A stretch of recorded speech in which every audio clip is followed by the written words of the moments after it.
You know, a lot of times on this channel, we'll highlight this liberal city, this left-wing city, this left-wing prosecutor, this defunded police department, and I will tell you about the terrible thing, the bad thing that happened in that community. Oftentimes, I'll show you the victims of that bad thing, but we will overall conclude with some kind of air of hopelessness, which is something that I don't like to do, because in reality, in every community, no matter how progressive, there are people who are interested in fighting back against this. If you would have told me a couple of years ago that London Breed of all mayors is leading the way into cleaning up some of the addicts and the open air drug markets on the street of San Francisco, I would have said you're absolutely crazy, but she's making some good statements about getting these people off the streets and forcing them into treatment based on the fact that they're all 100% of them refusing to go voluntarily. And there are also other instances where good, kind-hearted people want to do the right thing. They're working to better themselves and by extension better their community.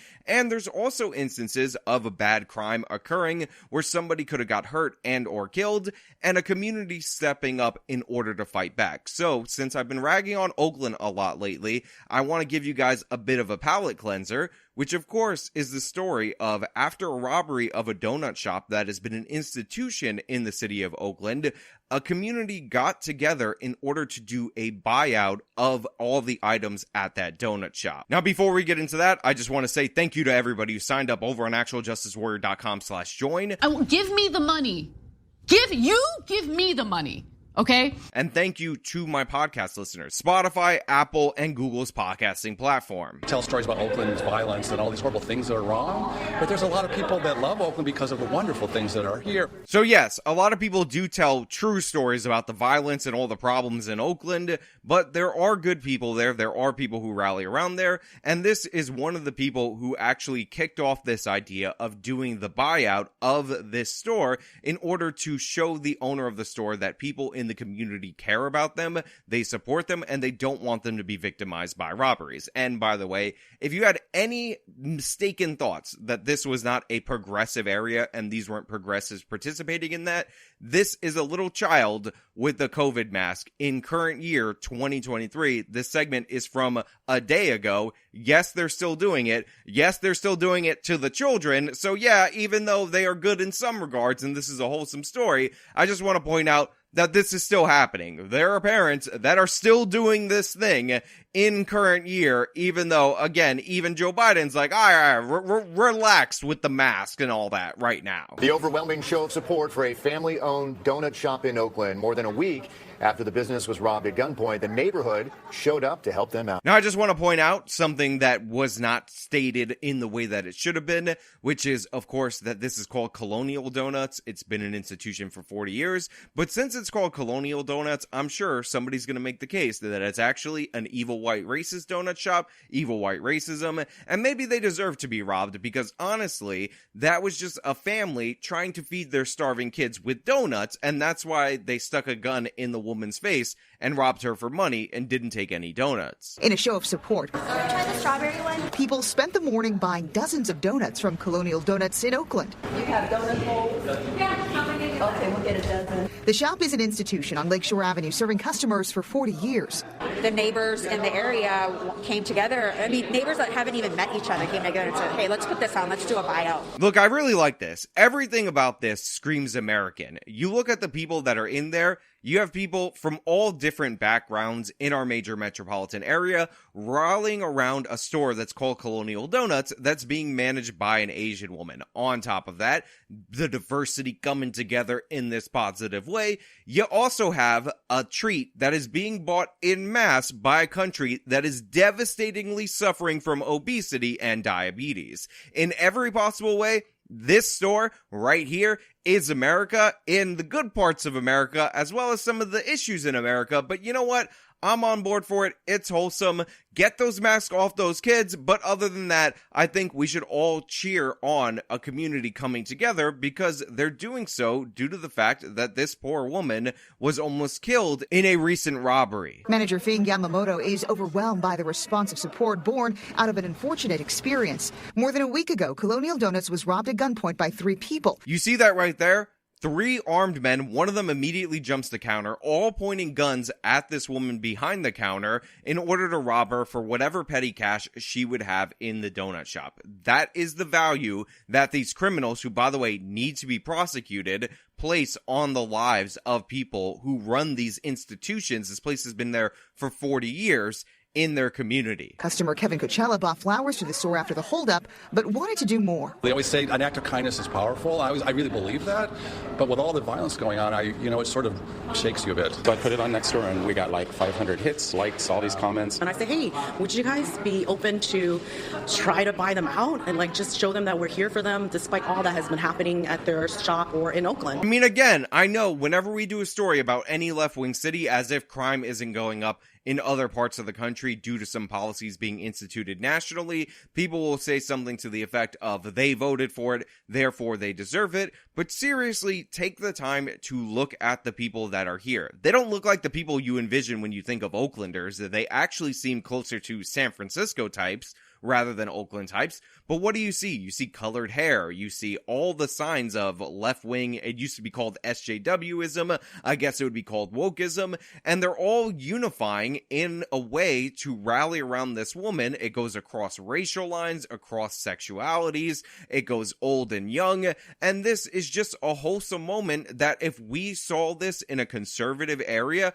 we would immediately rally around it. Well, guess what? I know it's fun to hate the other side. I know it's fun to demonize the other side based on politics. I know it's fun to show a depiction of the worst colored hair, most obese, most piercings in the face, kind of lefty, saying the absolute dumbest thing, but you have more in common with people in this country than you actually believe. They may vote differently, they may vote incorrectly, which is what I feel about the people who elected Pamela Price in this county, but they have some good intentions sometimes. They do some wholesome things, and we should support these ideas because sometimes when you give people credit when they do the right thing, they realize that you might not be a monster. Remember, the dynamics in this country are pretty simple. It goes back to Jonathan Haidt's The Righteous Mind, where the left has always thought the right was evil, and the right thought the left was dumb. Now that's starting to change a little bit.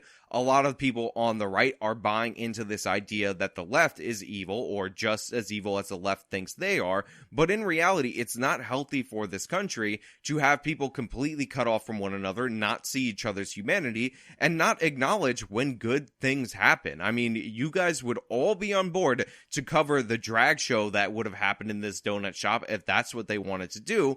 But a lot of people just gloss over this as if this isn't one of the most wholesome things that I've seen in a long time. And again, for those of you who like to say diversity and rag on that, and yes, there are issues with diversity, it's not this golden panacea. We actually have to work to integrate people into our country. We can't just assume it's good because different.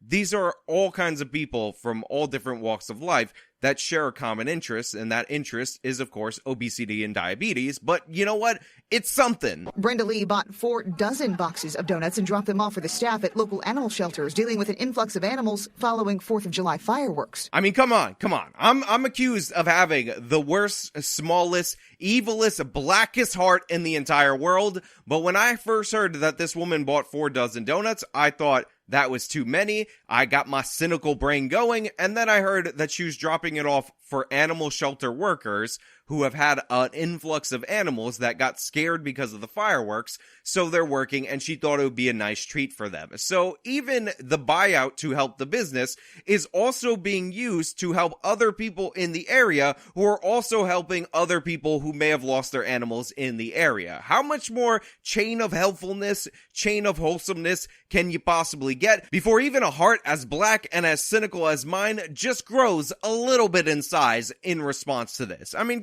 I'm just saying, I mean, come on, this is wholesome. It's wholesome. You have to admit it. You have to acknowledge it. You like this story, even though some of you would rather have that lizard part of your brain's itch scratched by me showing you something violent or crazy. You actually enjoy this. Just admit it. Just admit it. I've been coming here since the 70s, and we heard about the buyout and I wanted to come by and show my wife and I and show my support. And then you have this guy, again, he's been coming here since the 70s, enjoying some donuts and all that. First of all, too cool for school with the AirPods in while he's doing a news interview, doesn't even care that he's on TV, sunglasses inside, brings his wife. Maybe they even met here. Maybe I'm just exaggerating on that last part, but don't worry about it. It's just a wholesome experience, and you see people, when they actually see the impacts on crime, when it hits close to home, they take that with them. Now imagine what these people could do if they decided to not just organize around helping this business this one time, but actually producing change in their community. People talk a lot, and the slogan of Donald Trump is "Make America Great Again," but the way that you do that is actually by acting on your own, and not trying to elect the right person to the right office at the right time, but coming together as a community, uniting, and actually focusing on a singular cause. I mean, a lot of people are celebrating the success of the boycott of Bud Light, and when that story first broke, I actually said I thought it would work because it seemed like there was a singular focus, and when you have a group of people focused on a single objective, they can make an impact. Just like in that story, which was a boycott, this buyout, this boycott is working in the same way. All of these people have a connection to this place, this small business, and they decided they care about this place. They care about the people that work there. They care about this institution, this cornerstone of the community, more than they care about the Aladdins that had to point guns and endanger the lives of the person unfortunate enough to be behind the counter the night that they decided to rob it. We've been here for close to 40 years, and we want to continue to stay and serve Oakland and stay strong even after, everything that we've endured. And it sounds like the neighborhood wants us to too. Look, the manager of the store, Miss Yamamoto, I really wish she would take off her mask. I'd love to see the smile on this woman's face after such a horrific ordeal, but I love the energy, and I love what she said in the end there, that she feels like the community is really responding, and they really do care about them. One of the things about tragedies, and by the way, you shouldn't have to endure a tragedy in order to see this, is that sometimes it brings out the best in people. And again, you have the woman from outside of the counter talking to her at the end. Thank you for being here for us whenever we need you. And we want to continue. Yeah, stay strong. Telling her how much she cares about them, how much the people in this neighborhood, and by the way, they showed that they cared about them by participating in this event. This was an organic thing that went viral on social media. How many times does something awful go viral on social media? But this was actually something good, and it brought together people with over 40 years of love for this business to all come and show some support. And all of these people, not all, but most of them, got diabetes. See, look, my cynical brain's taking over. No, I'm just kidding, but it's just a good, wholesome story, and this is one of the things that I wanted to share with you. And you better watch it, and you better like it, honestly, and you better share it out to all your friends, because if you don't, and I find that this video is underperforming all my other videos, then I'm gonna realize that you are, in fact, the bad peoples, that you are the cynical monsters, that you are the problem in our society, and in reality,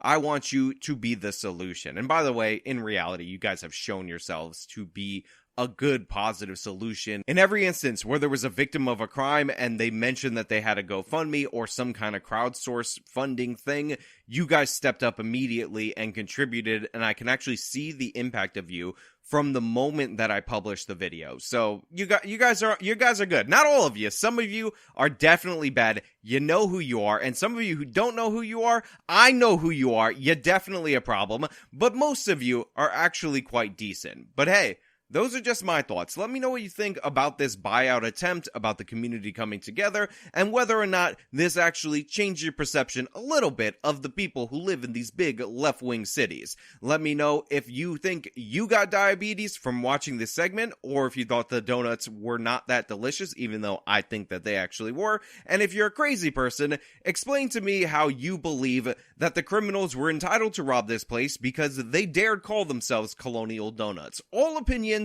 are welcome in the comments of my videos, but to be clear, all opinions are not equal in the comments of my videos. If you like the video, then show them by leaving a like. Subscribe for more content. Follow me on my social media. Support me via the support links in the description of this video. This is me talking about a wholesome story out of Oakland. Till next time.